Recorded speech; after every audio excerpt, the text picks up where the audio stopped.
And what I'm going to try to do this morning is talk to you about why Ohio is important, but talk to you more generally about the presidential election that is upcoming in about 7 months here in the United States, and also talk a little bit about, or quite a lot actually, about the prospects for President Obama's re-election. So if you don't mind, I'll start fairly basically. I assume that you already know quite a bit about American politics, or at least something about American politics. But I do want to speak for a few minutes about the American electoral college system, in part because it's an odd system that even many Americans don't fully understand. Here in the United States, most Americans think that they actually vote for president. And though that's true in an indirect sense, it's clearly not true in a direct sense, as the election of 2000 showed us, where former Vice President Al Gore had many more votes than George W. Bush, yet George W. Bush won the election, having collected a majority of what we refer to as electoral votes. What many Americans don't know, and I assume many Europeans also don't know, is that the reason that we have this sort of strange indirect system for electing the president is that, more than 225 years ago, when we were writing our very old Constitution, the people who wrote the Constitution, what they really wanted was something more like a parliamentary system when it came to electing the president, where the president would be something like a prime minister. And by that I mean that if you read what they talked about in 1787 when they were writing the Constitution, they really wanted Congress to elect the president. And in fact, if you just counted the votes, because they took many votes at the convention, you would see that really a majority of votes were in favor of having Congress elect the president. The reason that they didn't want that in the end, and they didn't end up choosing that method, is because the framers of the Constitution were very suspicious about human nature. They were suspicious about those who would hold these governing positions. They didn't have trust in them, and what they wanted is something that we refer to as separation of powers, or really, as the political scientist Richard Neustadt said, separate institutions sharing power. But they wanted the institutions, the president, the executive branch, and the legislative branch, to be able to control each other. And if the legislative branch chose the executive branch, then there would be no incentive for the executive branch to watch over the legislative branch. And in a sense, what they wanted was for the executive, the president, to protect the people from the legislature, and specifically from the legislature going beyond the boundaries of the Constitution.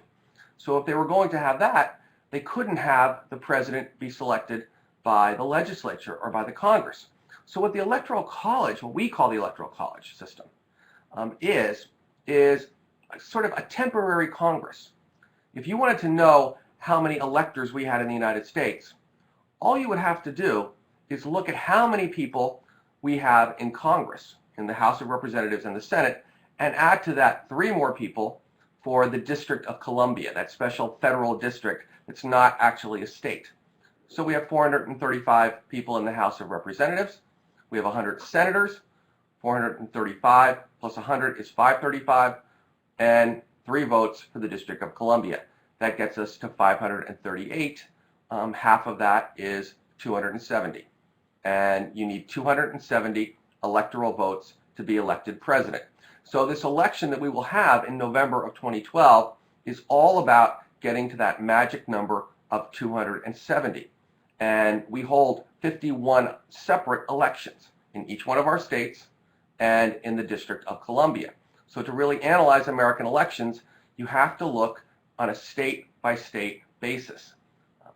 This leads to another phenomenon in the United States, and that is the importance of swing states.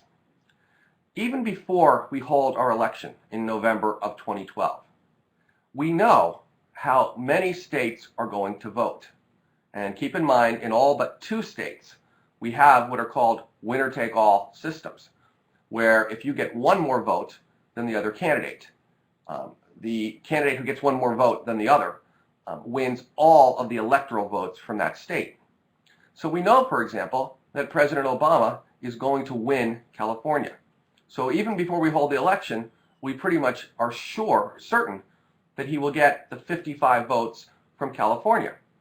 We also know that whoever the Republican nominee is, and it certainly looks like Mitt Romney at this point, that nominee will get the 38 electoral votes that come from Texas. So when you look at this map that I have up here, you have the red states. Some are deeper red than others, but those are the Republican states. And the blue states, some light blue, some dark blue, are the Democratic states. We already know how those states will vote prior to the election. The states that we don't know about are the states in yellow. And that takes us to the importance of Ohio. Because if you look at the yellow states and the number of votes each one of those states has, clearly Ohio is important, having the second highest number of electoral votes, second only to Florida. And honestly, Florida obviously is important. Florida and Ohio. If you could tell me right now whether President Obama or whoever the Republican nominee is, if you would tell me that they won both of those states, I could pretty much predict that that person would have also won the election in the United States. So in some ways, the contest is much narrower than it might look from the outside. And occasionally, it goes beyond the swing states. There has been a lot in the news recently, for example, about President Obama and his campaign team reaching out to, say, Arizona, which looks like a red state, and trying to gain those votes. But in the end, I think it's still going to come down in the end to those 9 yellow states that you see there, those very important swing states, and who's able to capture most of the votes from those states. So that's the background in which this election takes place. Now let's look for a minute about the prospects for President Obama's re-election. Now, we're going to try to look at this in some ways as a political scientist would look at it, rather than how what we call pundits would look at it. Meaning that we're going to try to base our predictions on what has happened in the past. Unfortunately, however, we don't have that many presidential elections, only every 4 years. And because we have the 22nd Amendment to our Constitution, which limits presidents to being elected only twice, we don't always have that many situations where you'll have an incumbent running for re-election. So that means, as we try to make predictions, our number of past occurrences is fairly low. So you have to be very guarded, I think, in what you take away from this past behavior, because past behavior doesn't necessarily predict the future. We really don't have a valid sample. But that being said, let's take a look at things that have happened in the past and try to use them to predict the forecast for President Obama in November of 2012.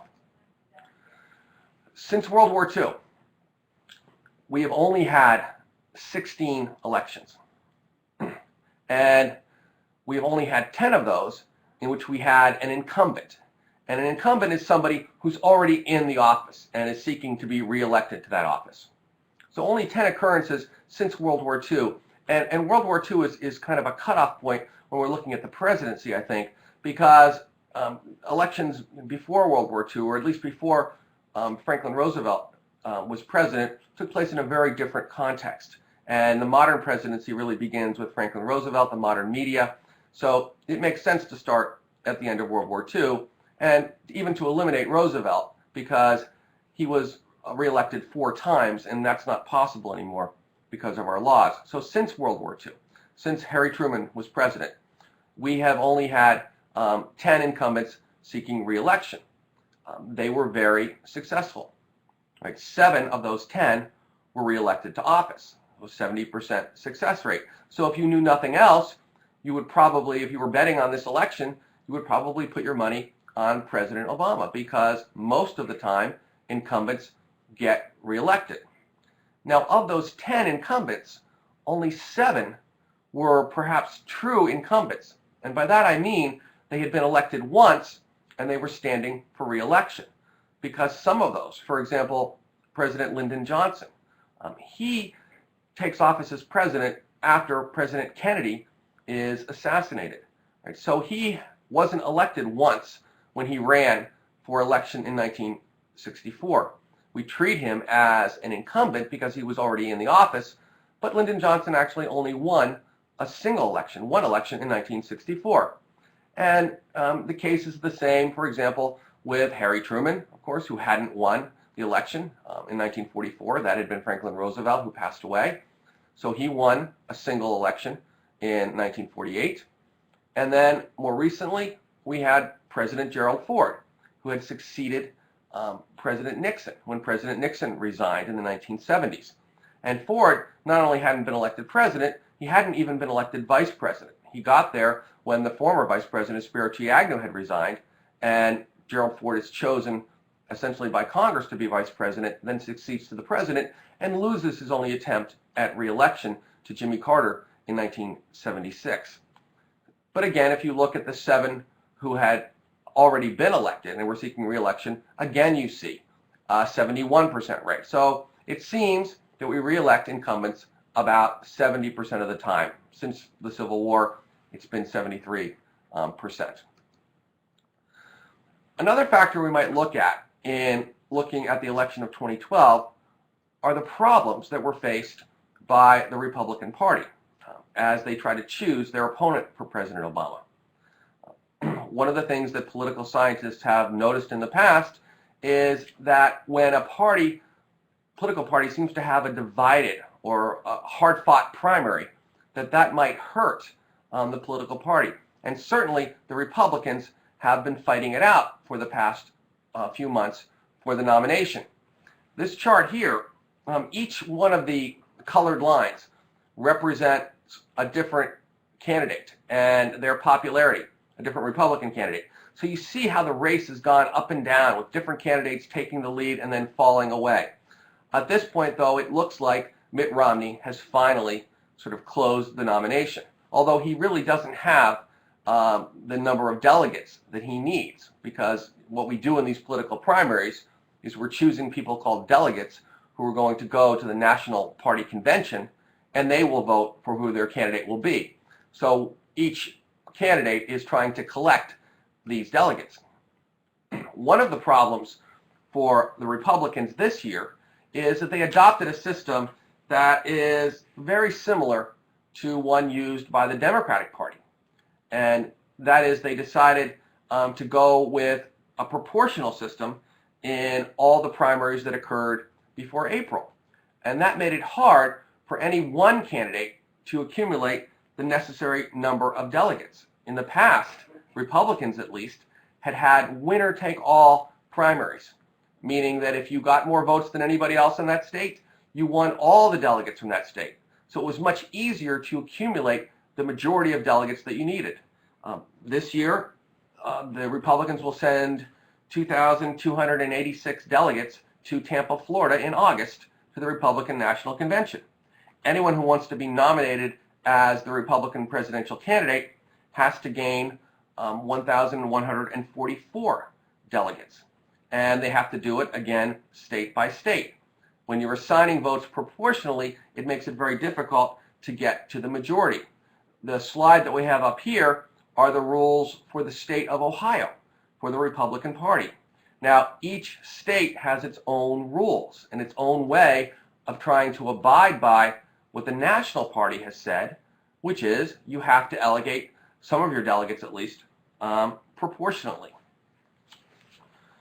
In Ohio, for example, 66 delegates to the Republican National Convention were selected during an election on March 6th, what we refer to in the United States as Super Tuesday, because so many states held their primary on the same day. What happened is we essentially in Ohio took separate votes in 16 separate congressional districts, and 3 delegates were elected from each of those districts. That gave you 48 delegates. Remember I said there were 66 total. 15 were distributed proportionate to the vote statewide. And the remaining 3 were essentially automatic people, people that got to go to the Republican National Convention by virtue of the position they held within the Republican Party in Ohio. So that is just Ohio. Mitt Romney and the other candidates had to go state by state trying to accumulate delegates. Now that Rick Santorum has dropped out, the only candidates left are Newt Gingrich, who has not accumulated very many delegates, and Ron Paul, who has also not accumulated very many delegates. So it looks fairly certain that when August comes around, Mitt Romney will be nominated as the Republican Party standard bearer for the November election. Another thing that we often look at when trying to figure out whether a president is going to be reelected or not is presidential approval. And what that means is polls are taken asking people whether they approve or disapprove of the performance of a president who's already in office. And this, I think, is actually probably one of the best ways of trying to figure out whether someone will get reelected, because it's almost asking them, the voters, whether they really intend to vote for the candidate in office. And political scientists at least believe, at least most of us do, that when incumbents are seeking reelection, the election is about the incumbent more than it is about the challenger. It's about how the people feel about somebody who's currently in office. And when you look at this chart, you see that no one has been reelected president, at least since World War II, unless they had an approval rating of at least 49%, meaning at least about half of the people who were polled said they approved of the president's performance. The 3 people here who were not reelected, Gerald Ford, George Herbert Walker Bush, George W. Bush's father, and Jimmy Carter, all had approval numbers under 49%. For Ford's, it was only 48%. Looking right now at President Obama's job approval numbers, we see that it actually doesn't look very good for him right now. He's at around 46, 47% approval. And he's dropped. Early in the month he actually started to go up, but now he seems to have dropped a little bit again. But he's in that very, very dangerous range. Again, the problem is that our sample size from past elections is very small, so it's difficult to make a solid prediction. But certainly one would have to think that the Obama campaign's political people are disappointed at these approval numbers. So whereas the fact that he's an incumbent would lead us to believe that he probably will be reelected, his approval numbers make that reelection less than a certainty. Now let's look at another issue, the economy. And you see the slide that I have up here is actually an aggregate of all the polling data that we had from the 2008 presidential election, all the numbers put together. We take polls constantly in the United States, and that does give us a lot of data for analyzing an election after the fact. And what I want to draw your attention to is, I'm not sure whether you see this here, that area right there around September 12th on the chart. Because what you see is that John McCain, the Republican candidate, and Barack Obama, the Democratic candidate, were basically tied in early September after both of them had had their national conventions. We sometimes think that this election was sort of a runaway by Barack Obama all along, but that was not the case. It was very, very close in September.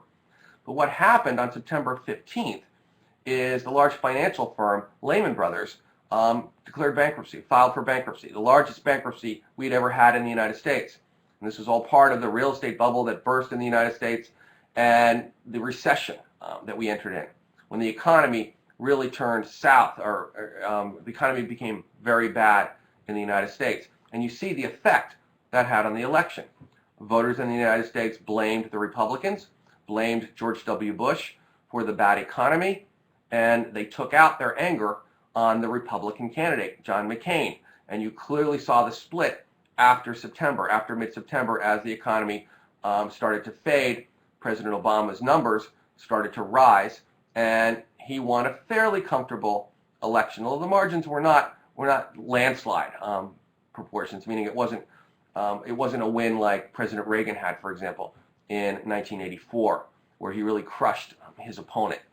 So that leads us to think that the economy is very important, which leads to the question, how do we measure the economy? And one of the things we might look at are unemployment rates and the connection between unemployment and whether or not a candidate for re-election won. And when you look through these numbers, one of the things you see is that really an unemployment rate around 7.4% is very bad for incumbents. It seems that anything 7.4% or higher leads to an incumbent not being reelected. George Herbert Walker Bush lost with an unemployment rate of 7.4%. Jimmy Carter lost with an unemployment rate of 7.5%. Gerald Ford lost with an unemployment rate of 7.7%. Currently, the unemployment rate in the United States is 8.2%, and the projections are that it will go to 7.7%. So what I'm saying is that if President Obama does get reelected in November, he will get reelected despite the fact that, first of all, his approval numbers are relatively low, and the unemployment rate is relatively high. So whereas incumbency benefits someone, these other numbers lead one to wonder what will actually happen in 2012. Another way of looking at things is the change in the unemployment rate. That perhaps what's important is not the actual unemployment number, but whether the number is going up or going down. And that's what this chart looks at, the margin of victory by the election year change in the unemployment rate. And here it looks like that if the employment rate gets better, if more and more people are employed, then the president is more likely to get reelected in spite of what the overall number is. And what we're seeing in the United States is unemployment is going down. And that generally is a good thing for a president seeking reelection. In fact, in every election we look at here where the unemployment rate has dropped, that has led to a president being reelected. So again, this data would lead us to believe that President Obama has a good chance at reelection. What I'm trying to show you is that the numbers go in more than one direction. Of course, we have many issues that we can talk about in the American election. Beyond just sort of looking at what's happened in the past, we can look at some of the major issues and how they benefit or harm one party or the other. Healthcare reform is a huge issue in the United States. There was just an oral argument before the U.S. Supreme Court on President Obama's healthcare reform plan. We will probably find out whether the Supreme Court thinks that it's constitutional or not in June, and that will be a major event or a major issue, I believe, in the election. The Tea Party movement in the United States we can talk about that, had a great effect on the 2010 midterm elections.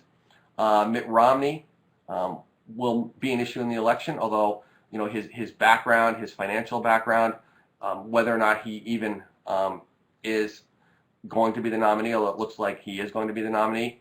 Iran and the possible conflict with Iran, what Israel will do relative to Iran, how that will affect the American economy, how that will affect gas prices in the United States. Gas prices are a big issue.